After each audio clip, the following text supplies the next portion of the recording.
Hi friends! Today I wanted to share with you the best books that I read in 2023. Most of these I gave 5 stars to, a couple of them 4 stars, but they were just some of my favorites of the year and I want to share them with you. So first I'm going to start with Other Birds by Sarah Addison Allen. Can we start with how pretty is this cover? I love birds, so this is just so beautiful. So this one is a very unique book. Everyone, Zella. So this is about a girl named Zoe who comes to a place in South Carolina. The town is called Mallow Island, and she comes to this place to claim her deceased mother's apartment that she has there in this place called the Del-O-Wisp. The Del-O-Wisp is actually named after these birds that live at the place, and they are taken care of by a man that runs the place. It's like a group of apartments in this building, in this cobblestone building. This was a really unique and interesting read, very character driven, and it was an adventure and kind of it was just a cozy comforting read that I definitely recommend picking up. The writing was really well done. Definitely recommend this one. So up next we have The Two Lives of Lydia Bird by Josie Silver. This was a very long read. It felt long, but this was a trip of a book. This one is about Lydia Bird, and she's been with her fiance Freddie for 10 years, and they're planning on getting married. They have their lives mapped out until Lydia's, I think it's her 28th birthday, Freddie ends up dying in a car accident. So she ends up, of course, secluding herself in her home. She doesn't want to see anybody. She doesn't want to talk to anybody. And her mother is worried about her and her health and everything. And she gives her some sleeping pills to try and get her to sleep because she hasn't slept, of course. And it ends up being that when Lydia takes these sleeping pills and she's dreaming, Freddie's there like nothing ever happened. So she keeps going back and forth between her dream life with Freddie and her waking life, and it's back and forth and such an exhausting. She doesn't know where she's going to be when she's suddenly sleeping. Like at one point she wakes up and there's somewhere other than where they usually are at home, and it's a crazy ride. Definitely do recommend this one. It deals with the grief and love and loss and everything, and overcoming heartache and stuff like that, and you'll need a box of tissues at the end. Next, this was one of my top favorites of the year, The Only One Left by Riley Sager. He is one of my go-to auto-buy authors. This, in my opinion, is his best book so far. It's a gothic mystery thriller that will definitely keep you guessing the entire time. I was not expecting it to go where it went. And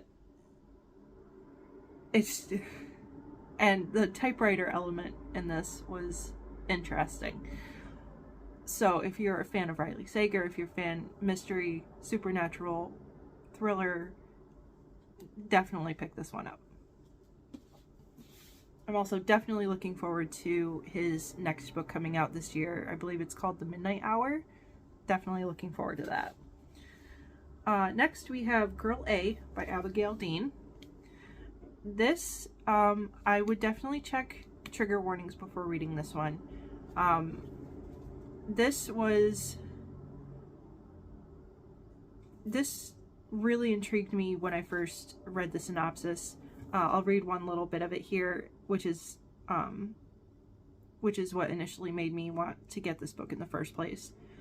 You can flee your parents, you can bury your secrets, but you'll never leave behind what your siblings know, what you all shared. This book at points gets pretty dark. It's horrifying to know that sometimes this kind of stuff in this book actually happens in real life. But this one will stay with me for a long time. I would say if you're a fan of Sharp Objects by Gillian Flynn, you will enjoy this book.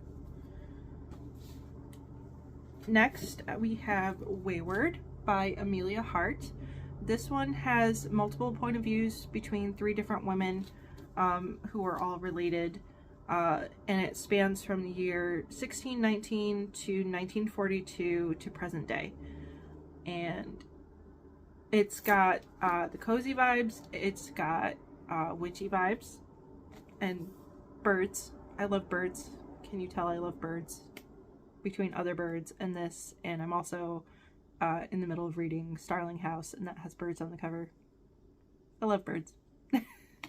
But anyway, I would check trigger warnings before reading this one, because there's a couple of things in here that could be triggering. But this was definitely a good read. I did initially give it 5 stars, but I think I would actually round it down to a 4. This was definitely one of my favorite reads, definitely one of my favorite witchy reads. Next, this book is the first book I've read by this author, the only book I've read by her so far, and it was absolutely mind-blowing. Verity by Colleen Hoover. So most people know of her as a romance author. This is definitely a psychological thriller. This was an insane book. Right from chapter 1, my mind was blown. There's a lot of debate people ask between being whether you're team manuscript or whether you're team manuscript or team letter. And honestly, I've gone back and forth a lot with that question, but ultimately I think I am I think I would have to say I am team letter because God, I just don't know. Oh, it's just so hard to decide between that. And if you've read this, you know what I'm talking about. Especially as a mother myself, I can't. I highly recommend this if you like psychological thrillers. Alright, up next we have The Messy Lives of Book People by, I hope I'm saying this right, Phaedra Patrick. This is my first book that I've read by this author. It was a really interesting read. Not at all what I expected. It's about this woman named Liv who works as a maid to make ends meet. She's married, has 2 adult sons, and one of her clients that she is a maid for is a very beloved and reclusive author named Essie Starling. And at one point, Essie goes away to have an operation and ends up passing away. And for the rest of the book, there's a stipulation in her will that everything will be left to Liv if she can finish the final manuscript for the book series that Essie has been writing, that everyone loves. So that's what Liv is trying to do. She's trying to navigate writing this book, figuring out how to finish the book series for this character of the book series that is so beloved by everybody, including herself. So I highly recommend this one. I highly recommend all of these books. I keep saying that. So this is the last physical book I have, and then the rest I will be posting here, hopefully, if I can figure it out with editing. Anyway, so the next book I have that I really enjoyed is Legends and Lattes by Travis Baldree. This is the perfect cozy vibe book about Viv, who ends up opening a coffee shop in this town that has never heard of coffee, never experienced coffee, and there's a lot of very interesting and unique characters to this book. There's a prequel out called Bookshops and Bone Dust, which I'm hoping to get a copy of this year to read because I need all of the cozy vibes. This is by far one of my favorite books of all time, and I love these two characters. They are so, I love them so much. So the next book I wanted to talk about is Bloodlands by Eamon Bateman. This is a short book, basically, and by the way, how awesome is this cover? It's cowboys versus zombies. I am all for it. I read this as an ebook, and I'm planning on getting a physical copy of the book because I want to gift it to my husband because he's a huge fan of zombies. My husband is actually the one that got me into reading about zombies initially with World War Z, and of course we've watched The Walking Dead ever since it was on TV and everything. But cowboys versus zombies, the writing is very well done. I really enjoyed it. It really made you, it really gave me the vibes I got when I was a kid and I would watch Western TV shows with my parents, and of course zombies. It's amazing. Up next we have The Plate Before Christmas. This one is on the spicy side, just so you're aware, but it definitely, I read it right before Christmas. It has all of the Christmas vibes, Christmas feels. It just, the atmosphere, the way it was written for this book, it made you feel like you were walking through this town with snow falling at Christmas time, with all the shops and all their lights and everything. It was so good, so well done. It had hilarious moments where I was laughing hysterically. It had moments where I was crying. It had moments where I was angry with the main character at what was going on. It was just a really well done, well written book.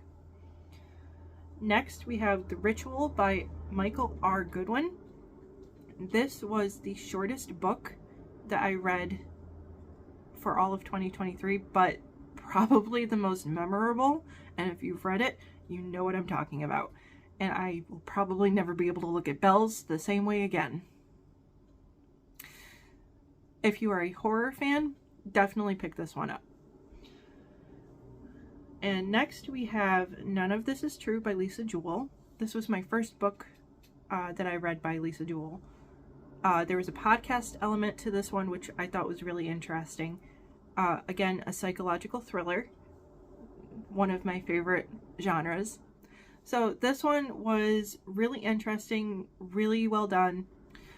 This one for me, it did get kind of almost like there was too much towards the end trying to connect the dots together, but it ended up working. So ultimately I did enjoy it. Next we have Wrong Place, Wrong Time by Gillian McAllister. This one has the time travel element, where the character's son is coming, the main character's son is coming home and ends up being arrested because he murdered someone. But then all of a sudden, the main character keeps waking up, but every day that she's waking up, she's going back in time. to try and figure out how to stop this murder from happening. And the entire time I was reading this, I had no, like, I had no clue which direction it was going to go in, and it ended up being an extremely good book. I loved it. It was one of my top books of the year. The next book is The Influencer Witch by T.D. Magnus. This book gave me, I really enjoyed reading this one. This one gave me Buffy the Vampire Slayer vibes, but with the witch as the main character. And the author came up with a really creative way of the witches in this book, and how they can use their powers. I don't want to give it away. It was so well done. It took me by surprise, and I highly, highly recommend this one. It was a fun read. Up next we have Small Sacrifices by Ann Rule. Ann Rule,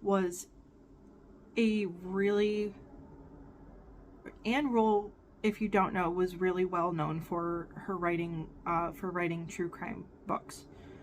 This one I actually read in 2023 with the Crime Time Book Club over on Instagram, and I could not put this one down. Her writing is just so, it draws you into the story, and it felt like you were there. It opens up at the beginning of the book, opens up with the victims of this, of what happened at the hospital, and the doctors trying to save them, and it takes you through the entire story of what did happen. And it's this book really got me back into reading true crime. If you're a fan of true crime, please read this one. It is so good. And the last one is The Campground Killer by, I know I'm gonna say this wrong, I think, and I'm so sorry. The Campground Killer by T.D. Thiessen. This is a short read that I read. It was shortly before Halloween, perfect for that time of year. And it was a really fun, enjoyable read. It gave me Goosebumps vibes. Kind of Are You Afraid of the Dark vibes also. And the entire time, if you've ever seen the show Parks and Recreation, the character Ron Swanson, that is all I could picture. I could only picture him as the character of the dad in the story, and it was just so funny. I loved it. I'm looking forward to reading more by this author. He has more books out, so I need to get, so I definitely want to get to those. And those were the top books that I read for 2023. Next week, I will be posting my video for the 24 books that I want to get to in 2024. So I hope you enjoyed the video.